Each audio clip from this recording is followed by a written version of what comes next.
जय जगन्नाथ। देख आज आम आलोचना करवा वृक्षरोपण ता संगे ओडिशार कृषि और कृषक मोस्ट इम्पोर्टाट ये जिनसा हूँ इम्पोर्टाट रचना गुड़ाक अधिकांश आसी था वृक्षरोपण हिसाब से आम कृषि कृषक भितर आसी था। तो आम दुईटाक विषय आलोचना करवा। देख प्रथम गोटे रचना आरंभ करने पूर्व आम तार आरंभ करवा उपक्रम देवा। तो जेहेतु वृक्षरोपण विषय वृक्षरोपण कले कौन वृक्षरोपण विषय आलोचना करवा कि कौन होता ता सहित तार उपकारिता एवं तार पदक्षेप गुड़ाक ना कि भाव में पदक्षेप नेबा उपसार भाव में विभिन्न हेडिंग माने दिया जाए थे।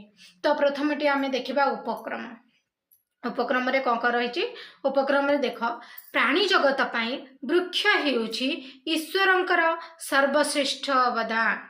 वृक्ष बिना जीव जगत सृष्टि रहिबा असंभव तेणु वृक्ष को जीवन बोली कहा जाए। एभली भाव में लिखिब है कहीं केउ अनादि कालरू वृक्षर महत्व को उपलब्धि करी याको पूजा करिवार विधि प्रचलित होई आसुअछि।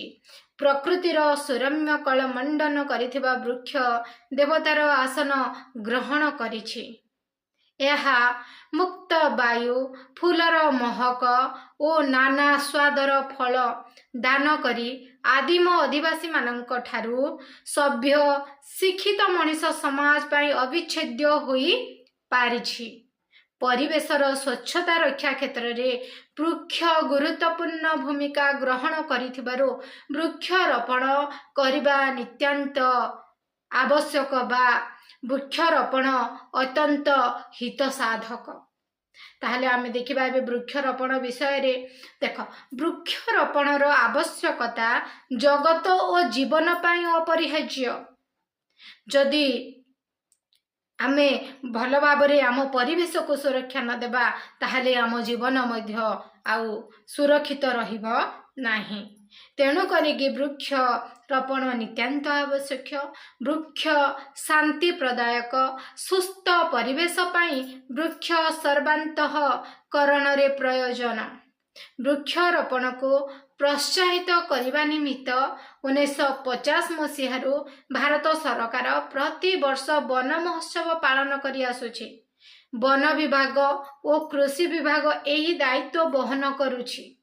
सरकारी व्यवस्था व्यतीत स्वेच्छासेवी अनुष्ठान स्कूल कॉलेज युवक संघ ग्राम पंचायत उत्साही युवक गोष्ठी माने वृक्षरोपण करने भली महत् कार्य करिसंती। ता सहित उपकारिता विषय आम आलोचना करवा। बुझेला वृक्षरोपणर उपकारिता अवर्णनीय। वृक्ष जगत और जीवन पाई रक्षा कवच हेतुबारु वृक्षरोपण द्वारा सुंदर धरणी सबुजिमा मंडित होई हसी उठे। वृक्षरोपण हेतु मृत्तिका क्षय रोका जाई पारे। ता सहित भूतल जलस्तर वृद्धि रे वृक्षरोपण विशेष भूमिका ग्रहण करिथाए। परिवेश संतुलन सुरक्षा रे वृक्षरोपणर जेतिकी अवदान रही पुष्टिपातर हेतु भावरे एहार अत्यधिक भूमिका मध्य रही। बुझेला ता सहित तार पदक्षेप गुड़ाक आलोचना करबा। वृक्षरोपण एक सामूहिक सचेतनतार प्रसंग। शिल्पायन राजपथ प्रशस्तीकरण रेलपथ निर्माण शहरीकरण काठ माफिया मानकर दौराम्य और नीतिहीन वन कर्मचारी मानकर को कार्य कबलरू जगत और जीवन को रक्षा करिबा पाई वृक्षरोपण निमित्त पदक्षेप नेबार आवश्यकता रही अछि। कारण सभा समिति माध्यम रे जनसचेतनता कठोर आईन और दृष्टांतमूलक दंड विधान द्वारा वृक्ष क्षयकारी उपयुक्त शास्ति प्रदान भली पदक्षेप नेबार आवश्यकता रही अछि। माँ नामरे गछटिए भली उत्साहजनक सामाजिक वार्ता को कार्यकारी करिबा पाई पदक्षेप ग्रहण करिबा उचित। समय ही उपगत होई रही अछि। ता देख आमे जदि बेल थाउ थाउ सजग हेबा ताहले आमक ऊपर को कौनसी विपत्ति आसीबो नाही। शेष रे रही वृक्ष जे आमर परम हितेशी बंधु कहले आम वृक्ष ही आमर प्रकृत बंधु आम मानक बहुत हितरे आसी थाए यही वृक्ष यह समस्ते अनुभव करने नितांत आवश्यक वृक्षरोपण निमित्त जनजागरण एकांत आवश्यक विभिन्न क्षेत्र रे वृक्षटीए उपहार दे वृक्षरोपण बली महत् कार्य को प्रोत्साहित करने विशेष हित साधक हो पार वृक्षरोपण को सार्वजनीन करिवार प्रयास ही यही महत् कार्यटी को सफल करि पारिबो। ओडिशार कृषि और कृषक विषय रे आमे देखिबा। नेक्स्ट रचनाटी हैला ओडिशार कृषि एवं कृषक। मु इम्पोर्टेंट रचना गुड़िक तुम पाखे आनिक रखी दउची जहाँ फल तुम मानक परीक्षा रे कौन असुविधा हबो नाही हैला। ताहले देखिबा देख भौगोलिक अवस्थिति तथा परिवेशर दृष्टि ओडिशा एक कृषि प्रधान राज्य आमे जानिछु। ओडिशा गोटे कृषि प्रधान राज्य एवं ओडिशार मुख्य शस्य हेउछि धान। राज्यर प्राय 80% लोक कृषि उपर निर्भर करी जीविका उपार्जन करिथान्ते। हाँ, नदीकूल मृत्तिका ओडिशार कृषि अनुकूल जल पटुमाटी द्वारा उर्वर मृत्तिका हेतु कृषि कार्य सहजरे होइथाय।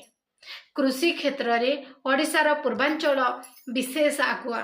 ओडिशार पश्चिम उत्तर दक्षिणांचल रे जलभाव और अनुर्वर मृत्तिका हेतु कृषि कार्य करिबा संभव हुए नाही।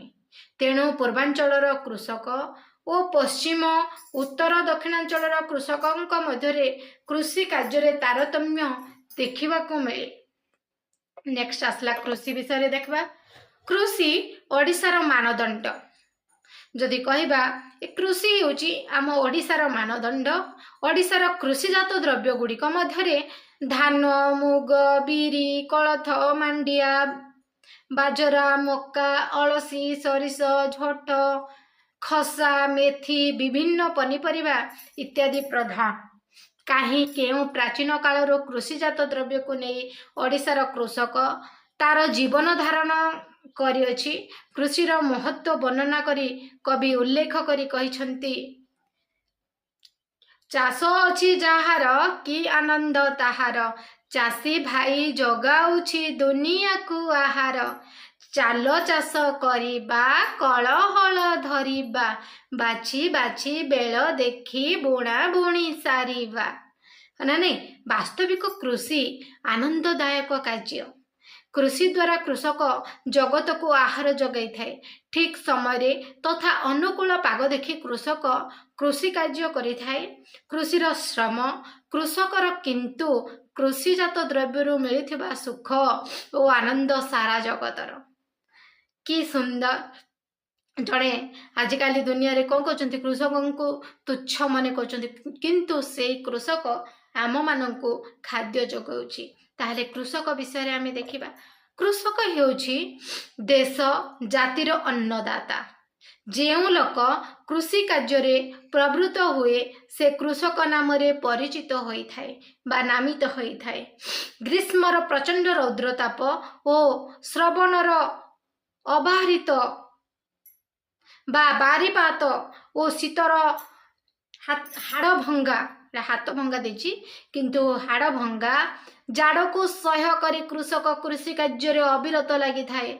मुंड झाड़ तुंडरे मारी से श्रम स्वीकार करी जेउ फसल अमल करे ताहा सारा जगत को आहार जगाई थाए।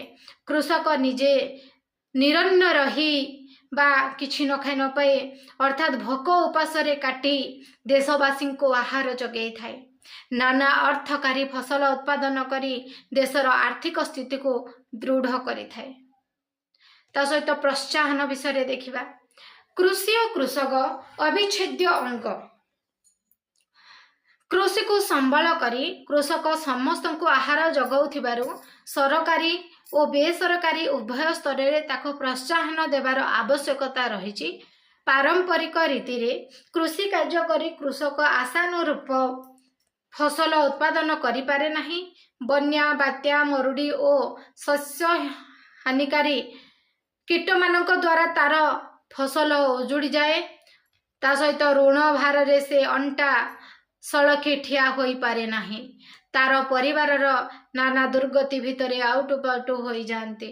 ତେଣୁ ତାକୁ ଆଧୁନିକ କୃଷି ଯନ୍ତ୍ରପାତି ରିହାତି ଦରରେ ଯୋଗାଇ ଦେବା ସହିତ ସ୍ୱଳ୍ପ ସୁଧରେ ଋଣ ଯୋଗାଣ ଓ ଆବଶ୍ୟକ କ୍ଷେତ୍ରରେ ଋଣ ଛାଡ଼ କରି କୃଷି କାର୍ଯ୍ୟ ପ୍ରତି ଉତ୍ସାହିତ କରିବା ଏକାନ୍ତ ପ୍ରୟୋଜନ। ଶେଷରେ ମୁଁ କହିବି ଉପସଂହାର। ଦେଖ, କୃଷି ଓ କୃଷକର ମଙ୍ଗଳ କାମନା କରି ଯେ କିଷାନ ଧ୍ୱନିରେ ଜନଜାଗୃତିର ବାର୍ତ୍ତା ପ୍ରଦାନ କରାଯାଇଛି।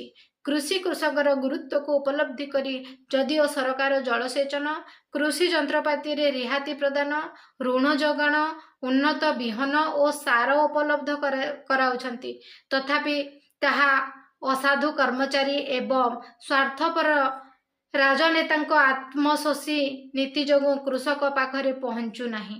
ଏ କ୍ଷେତ୍ରରେ ସରକାରୀ ସ୍ତରରେ ସତର୍କ ଦୃଷ୍ଟି ଦେବାର ଆବଶ୍ୟକ ରହିଛି। ଆଜି ଏ ଭିଡ଼ିଓଟି ତୁମର ବହୁତ ଉପଯୋଗରେ ଆସିବ। ଯଦି ଭିଡ଼ିଓଟି ଭଲ ଲାଗିଛି ଲାଇକ୍ କର, ସେୟାର କର, କମେଣ୍ଟ କର, ସବସ୍କ୍ରାଇବ୍ କରିଦିଅ। ଜୟ ଜଗନ୍ନାଥ।